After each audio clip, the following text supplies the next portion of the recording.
Okay guys, so I've been getting so many questions. How do you make one of these without any power tools? And I really don't want to do it, but I understand that a lot of you don't have any and you really want to make one. So I'm going to do a video real quick. So hopefully that will stop all the questions I get about how to make one of these without power tools.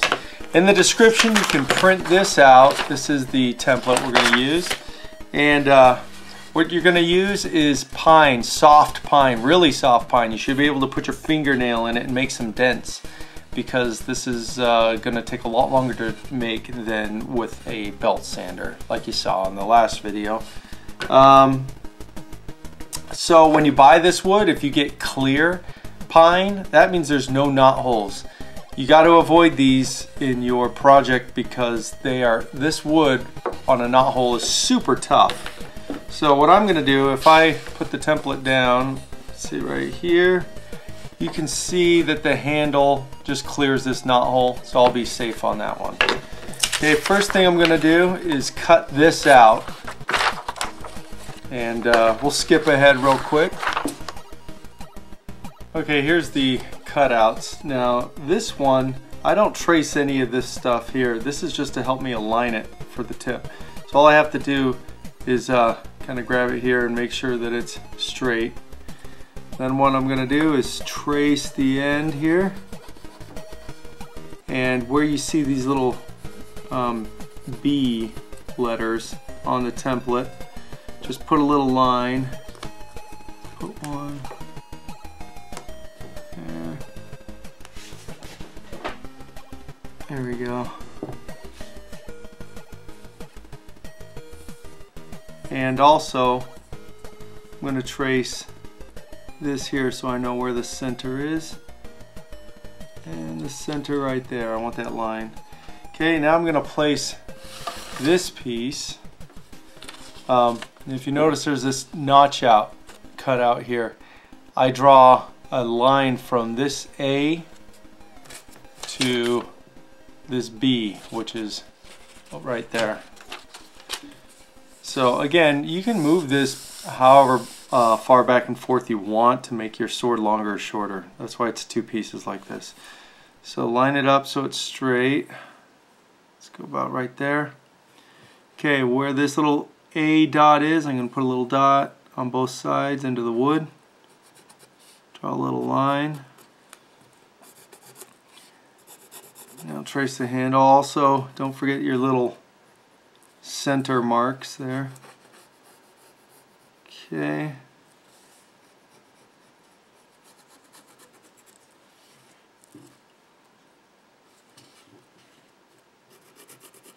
Trace, trace, trace all the way around.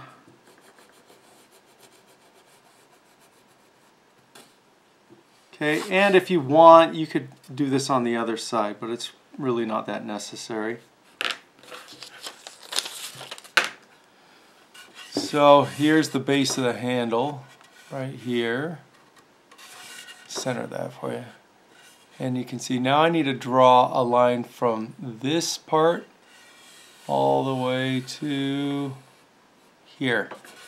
So it's going to taper. Let me get my straight edge. Usually like to do a video a week if I can, but I got so sick last week. It was miserable. Okay, so this is from A, which is right at the edge of this piece of wood. B. It's right there to A.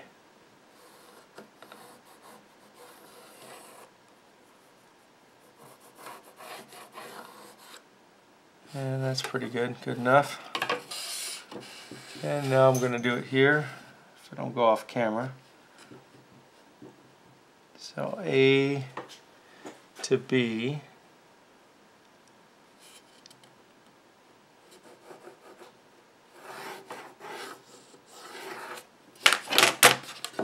Okay, so you can see, let's start on this end. Here's B. See how it tapers down, down, down, down, down. So these lines here aren't going to be parallel. Okay, now I can cut it out. Alright, here I have a coping saw, and if you've never seen one of these before, they have this thin blade, and you can buy replacements with different size teeth. It's very flat, and you can take this off. So if you wanted to cut a hole or a shape that you can't get your blade into, you drill a hole, take your blade, put it through this piece of wood, and then you can cut a shape out of the middle of a piece of wood. It's great for that. It's great for curves, things like that. And then I'm gonna, by the way, these are well under 10 bucks. I think you get them like $6, $7 at hardware stores. And then I have my flush cut saw. Yeah, this is Japanese, made in Japan. And I think they're actually called Japanese flush cut saws. And these teeth, normally teeth flare out. These are totally flat. This is a really nice saw. But if all you had is this, you could still use it, but you need one of these to cut these curves. So I'm going to put this in the vise. Yeah, I got a vise here, and if you don't have one of those, you can just hang this over the edge of your table and stand on it so it doesn't wobble on you. So the first thing I'm going to do, and I'm going to try to have this as I don't want it crooked, this way, or this way. I want the line as parallel and straight with perpendicular with the wood as I can get it. Okay.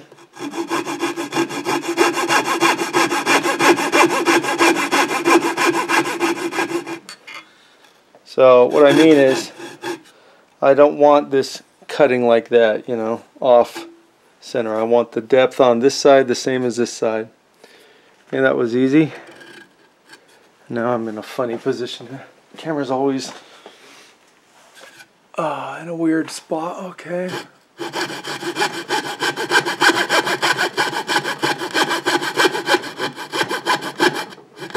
Okay.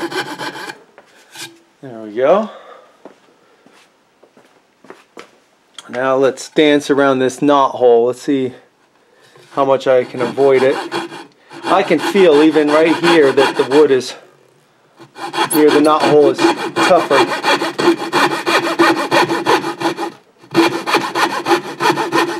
Okay.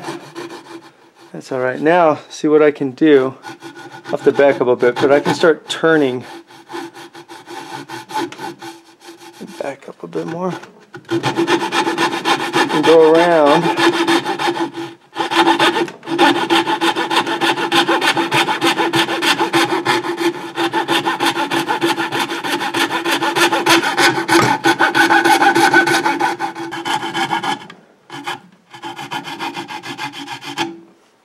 Okay, I need to adjust this blade because when I'm cutting straight, this part of the handle is going to hit here. So what I can do is loosen it up a bit and twist it so that the blade can now go down there without this getting in the way. Very handy saws if you've never used one before. They're very good to have.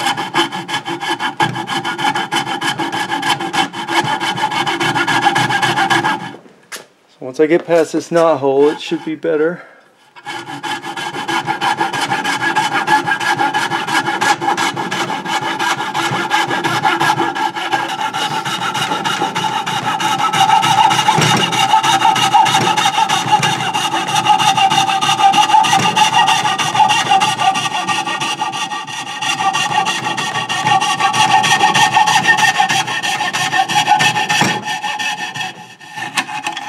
Alright.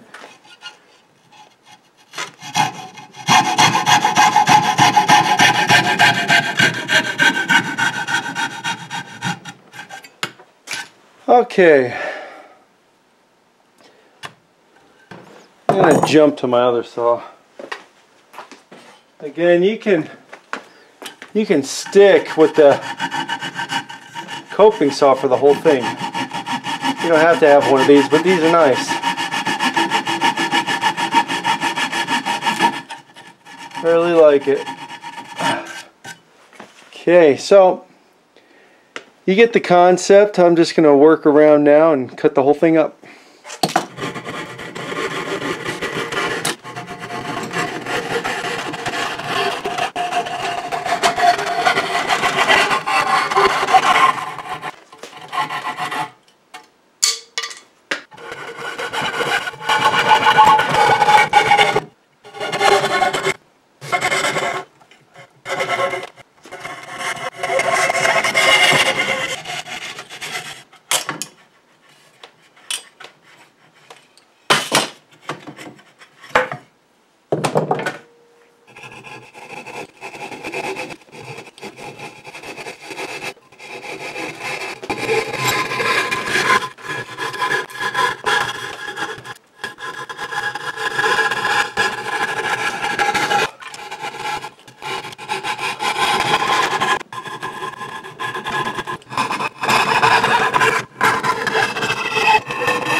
is starting to feel like Roy Underhill. In case you don't know who that guy is, he's got a show, it's been on forever, and he makes things only out of hand tools.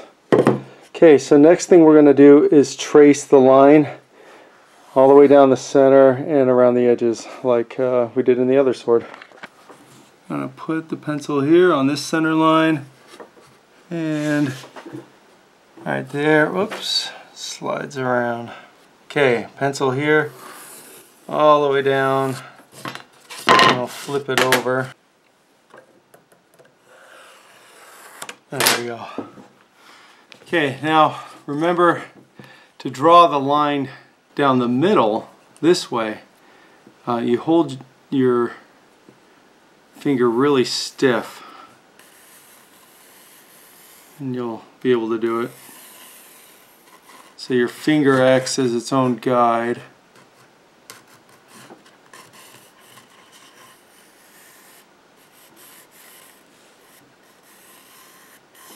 Okay, and we're going to do it down the middle, down the handle, all the way around the pommel. Remember, the pommel is the little ball at the end. It's a knob that helps keep the sword together when they're making actual metal swords. Okay, so I got my line all the way around the edges. Now what do we do? Now I'm going to go back to the vise. Okay, and this part is going to be very tedious. And let me see how I want to start. I think I'll clamp it like this. So I don't want to do it too hard because I don't want to make huge marks in the wood. And what I'm going to do, let me zoom in, is this, again, when I say tedious, I'm not kidding. What I'm going to do is I'm going to cut at an angle here from this line to that center line, and then I'm going to do it on this side from here to here, all the way around. I'll show you what I mean. So here we go. Once the blade hits either this line or this line, I stop and I go to the other line. So I'll do the bottom first. Okay, now it looks like that's about it, and my blade hit that bottom line. So I'm going to stop cutting down and go straight across till I meet the middle.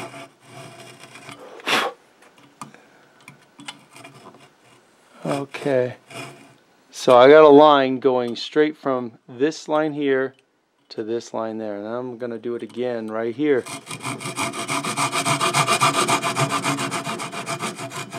Okay, almost at the top.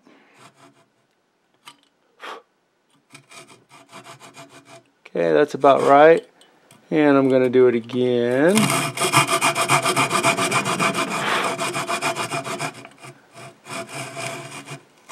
This is very easy because this wood is so soft.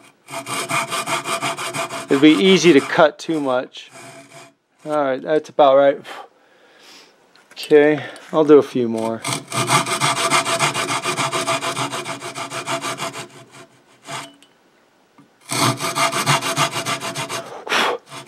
Better to cut not enough than too much. You don't want to overdo it.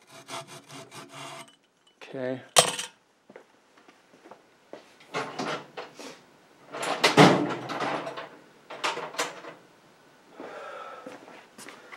Okay, then using whatever you have, a chisel. I guess a lot of kids are just going to have a screwdriver, so that's what I'm going to use.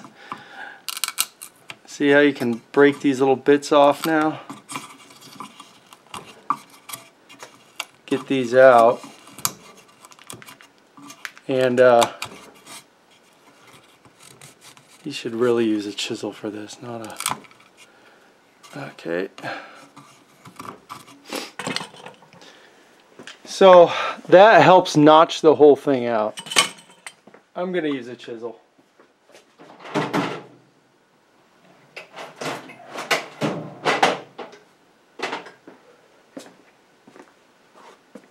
Oh, I got to sharpen this one, but you could use a pocket knife, anything you want.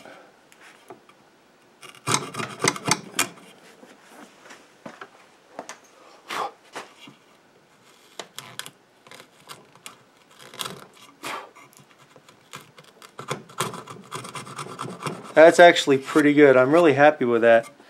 So that's the angle we need for the blade there. And I'm going to have to go all the way up, down that side, flip it over, and do that side too.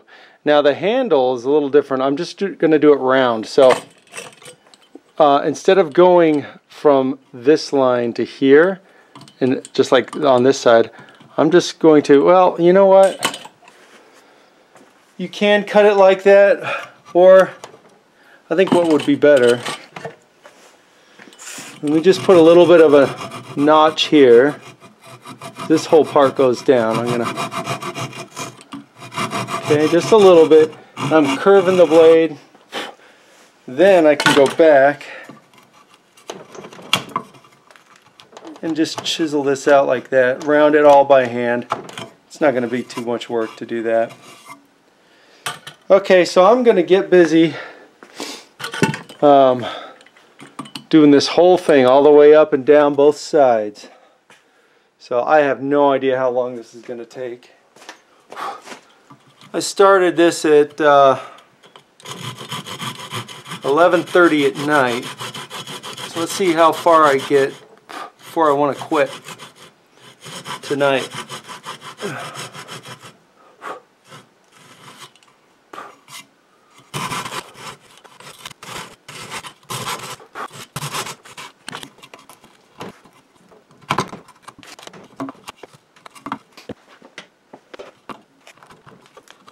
Alright, well, here we go. I did a lot of cuts and it took quite a while. I thought it would, but that's about it.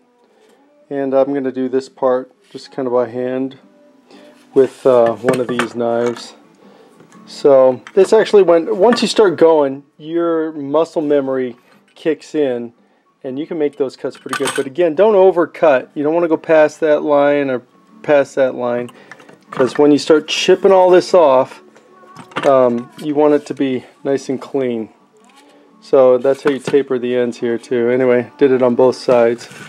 But anyway, while I was watching or cutting this, I have YouTube playing, and this girl is really good.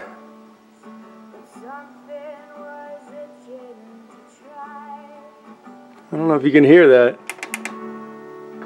So yeah, I got my Roku playing YouTube up here and playing some music, and let me see what her name is. Push pause. Not coming up. Let's see, on my phone. You guys got to check her out. She's really good.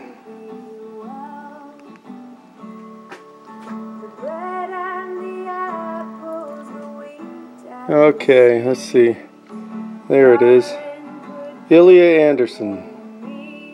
So I've listened to a few of her songs and she's really, really good. So anyway, check her out. Awesome. She sings really well. It reminds me though, I was going to talk about how crazy YouTube is, and that I'm sitting here in my basement making swords and you guys are able to learn how to do all this kind of stuff. That's just really cool. Nothing like this existed before. Kids who don't know anything but the internet, I don't know how they think life was. But I mean, you couldn't learn how to do any of this stuff if somebody didn't tell you. There was no way to find it out. And you couldn't share your music with anybody and become popular just by throwing it up there. That was impossible. You had to go through, you know, a record company or a label or something.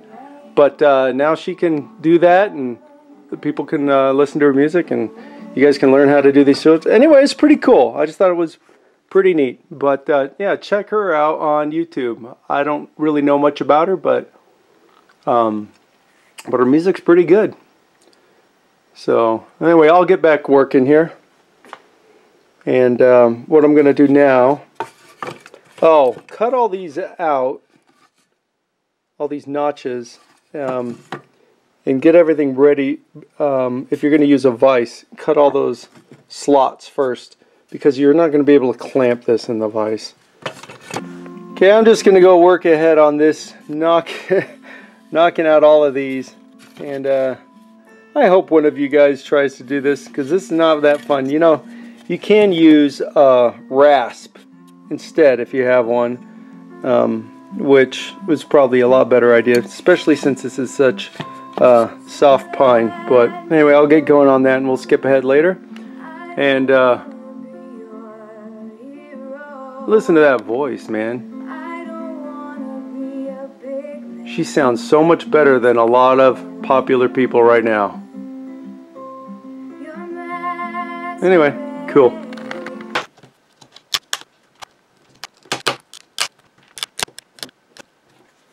Okay, here's what it looks like now. I don't know, that was a lot of work, but it was the best way I thought to get an accurate taper down the blade.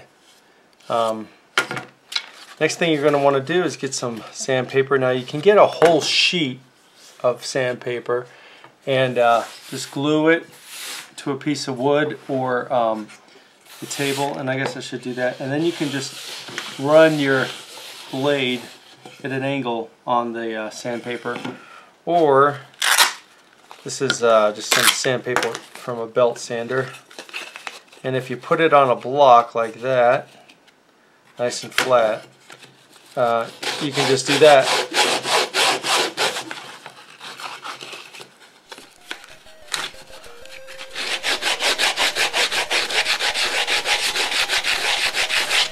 So I'm going to do this for a long time now and knock down all these little high spots that I made.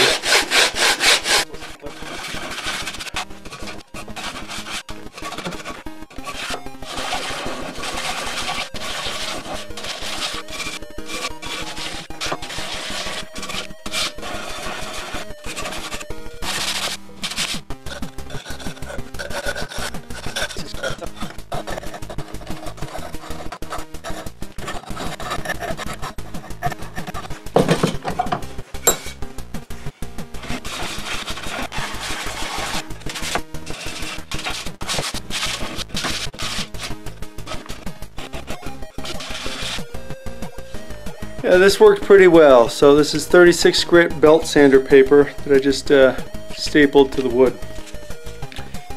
Now I'm going to put on something thinner here, or less, a little lighter grit. This is just 40.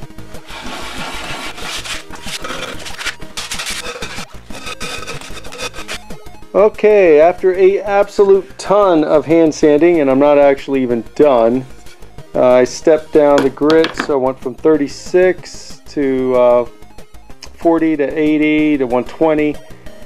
Put a nice finish on your blade. You're going to want to spend a lot of time sanding. Get out all those little saw marks that you put in, things like that. And anyway, it should turn out pretty good if you're going to put in the time. I don't think I'll ever do this again, but I wanted to answer a lot of your questions on how to make one without any power tools. So that's why we did this. I'll also show you how to do a master sword without power tools. Show you how to build all this stuff. It's not going to look as good, but you know, you can still do it if you want to. I would totally recommend getting a job mowing lawns, kids, if you want to make one of these, and then buy a belt sander. It's a lot of work, but you can do it. Maybe you got a lot of time on your hands. Anyway, so I hope that's helped. Click like if you like this video. Also subscribe if you hadn't. It's a good time to, because I'm going to be uploading more videos, and that'll keep you posted on the other videos that come out. You can also click the support button if you want to support this YouTube channel, and it'll help me make more videos like this. You can look me up on Facebook, send some questions if you have any, or pictures. You can send it to happyatomIRL@gmail.com, and that's ATOM, happyatomIRL@gmail.com. Anyway, that's it for me now. It's late. I'm going to go to bed. I'll catch up with you guys later for another project. Bye.